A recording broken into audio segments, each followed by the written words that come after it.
Hey, how's it going everyone? Nick here. So this is another alien sort of theory video about the Deacon, actually. So I've been hearing a lot about the Deacon and if it's going to be an alien covenant and what happened to it at the end of Prometheus, and a lot of people asking, just what is the Deacon in general, because it was a little bit confusing as to what exactly this creature was supposed to be, because a lot of people thought, is it the progenitor to the original xenomorph? Is it like a distant relative of the xenomorph? Like, what exactly is it? So essentially what I'm going to do in this video is break down exactly what the Deacon is and the characteristics of it and other concepts and things that originally were going to be put into the film Prometheus with the Deacon and that sort of thing. And talking a little bit about how the Deacon has been used in other media and if it'll actually return in a future alien film. So the Deacon was an accidental result of the engineer's black goo that was originally used as a bioweapon as well as presumably creating life. The liquid infected Charlie Holloway, who then impregnated Elizabeth Shaw with a trilobite. This trilobite eventually matured and impregnated an engineer on LV-223, whereupon the Deacon developed and burst from the engineer's chest. So the characteristics of the Deacon are that it has a blue smooth body, 4 fingers and a thumb, and plantigrade legs. Their mouth possesses 2 different sets of teeth, the top jaw having teeth typical to herbivores, while its lower jaw has sharp teeth spread apart, and the gum that protrudes behind the top teeth possesses sharp teeth. Now the main differences from xenomorphs is basically that the Deacon and the xenomorphs share a different host they come from. As with all xenomorphs, they gain different characteristics from their host. It is important to note that how the birth of this creature is different from the majority of xenomorph births.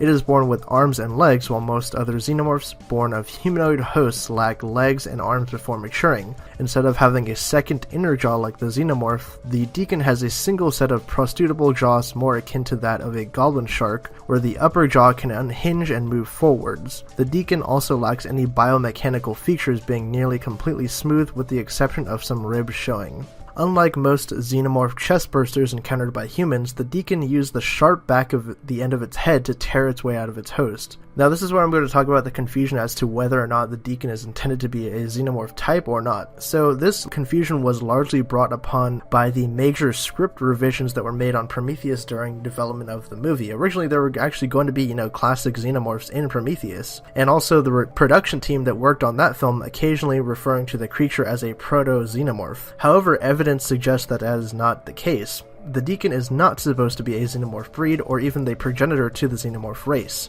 A mural of a fully grown xenomorph resembling a drone can be seen on the wall of the engineered temple on LV-223, indicating that xenomorphs already exist long before the time of Prometheus. Furthermore, the Deacon is not a creature created by a facehugger impregnating an engineer, but rather is created by a trilobite. In the film's original script, an engineer did become impregnated by a facehugger, leading to an engineer-spawned xenomorph, although this was later changed when 20th Century Fox pressed Ridley Scott to remove the xenomorph altogether. Despite not being a xenomorph, the Deacon shares some undeniable similarities to the former species, including the use of a living host as a means of gestation. Both the Deacon and the xenomorph also possess a skeletal frame, an elongated head, and an inner jaw. These similarities have likely only fueled opinions that the xenomorph and the Deacon are supposed to be related. The Deacon was originally intended to have a more screen time following its birth, pursuing Shaw and David to the second Juggernaut ship and narrowly missing them as they leave the planet. Personally, I kind of would have liked to see that scene because it would have given a little bit more for the Deacon to do rather than just kind of burst out of the engineer and just sit there. So overall, will the Deacon appear in a future alien film? I'm not sure. I think it could. There's a good chance that it could, just because it's a creation that, Ridley Scott had come up with. It's something unique and different that people haven't seen before. And if you actually look at the Prometheus Fire and Stone comic book series, you can see how the Deacon evolved eventually,